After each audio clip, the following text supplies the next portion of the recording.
today from the White House. We're on the president's patio just outside the Oval Office. President Trump, you've agreed to answer all manner of questions, no subject off limits. Thank you, and welcome back to Fox News Sunday. Thank you very much.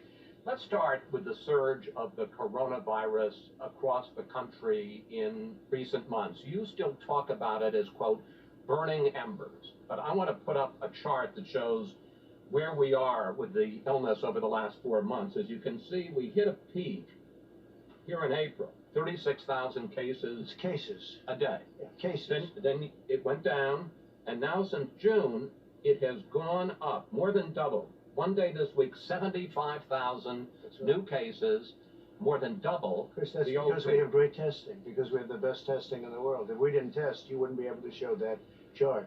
If we tested half as much, those numbers would be down. But this isn't burning embers, sir. This is a forest fire. But I don't say. I say flames. We'll put out the flames, and we'll put out, in some cases, just burning embers. We also have burning embers. We have embers, and we do have flames. Florida became more flame-like, but it's going to be under control. And you know, it's not just this country, it's many countries. We don't talk about it in the news. They don't talk about Mexico and Brazil and still parts of Europe, which actually got hit sooner than us, so it's a little ahead of us in that sense.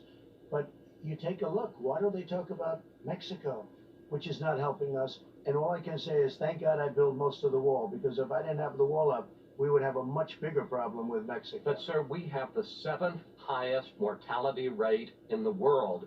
Our mortality rate is higher than Brazil, it's higher than Russia, and the European Union has us on a travel ban. Yeah, I think what we'll do, well, we have them on a travel ban too, Chris. I closed them off. If you remember, I was the one that did the European Union very early. But when you talk about mortality rates, I think it's the opposite. I think we have one of the lowest mortality rates in the world. We're going to take a look. We had 900 deaths on a single day. We will take a look. This week. Ready? You can check it out. Please get me the mortality rate? Yeah. Kaylee's right here.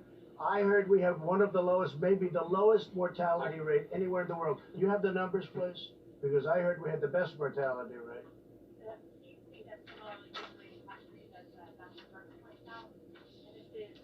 Number one low mortality rate. I hope you show this in here because it shows what fake news is all about. Okay. I don't think I'm fake news, but we'll put our stats on. You said we had the worst mortality rate in the world, and we have the best. All right, it's a little complicated, but bear with us. We went with numbers from Johns Hopkins University, which charted the mortality rate for 20 countries hit by the virus. The U.S. ranked 7th, better than the United Kingdom, but worse than Brazil and Russia. The White House went with this chart from the European CDC, which shows Italy and Spain doing worse, but countries like Brazil and South Korea doing better. Other countries doing better, like Russia, aren't included in the White House chart. California, locking down again. Florida, deadliest day of the entire pandemic.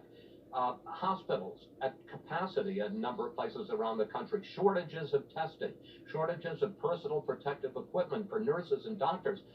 A lot of people say this is because we don't have a national plan. You talk about states. We don't have a national plan. Do you take responsibility for that? Look, I take responsibility always for everything because it's ultimately my job too. I have to get everybody in line. Some governors have done well, some governors have done poorly.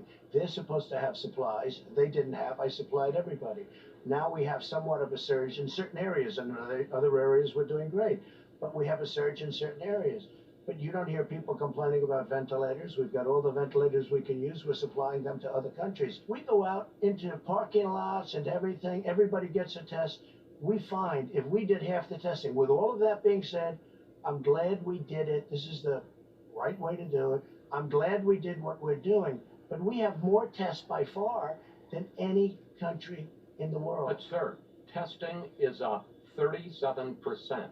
Well, that's good. I understand. Cases are up 194%. It isn't just that testing has gone up, it's that the virus has spread. The positivity rate has increased. Many of those cases are young people that would heal in a day. They have the sniffles, and we put it down as a test. Many of them, don't forget, I guess it's like 99.7%. People are going to get better, and in many cases, they're going to get better very quickly. We go out and we look, and then on the news, look, if you go back to the news, all of even your wonderful competitors, you'll see cases are up. Well, cases are up. Many of those cases shouldn't even be cases. Cases are up because we have the best testing in the world, and we have the most testing. No country has ever done what we've done in terms of testing. We are the envy of the world, they call, and they say the most incredible job anybody's done is our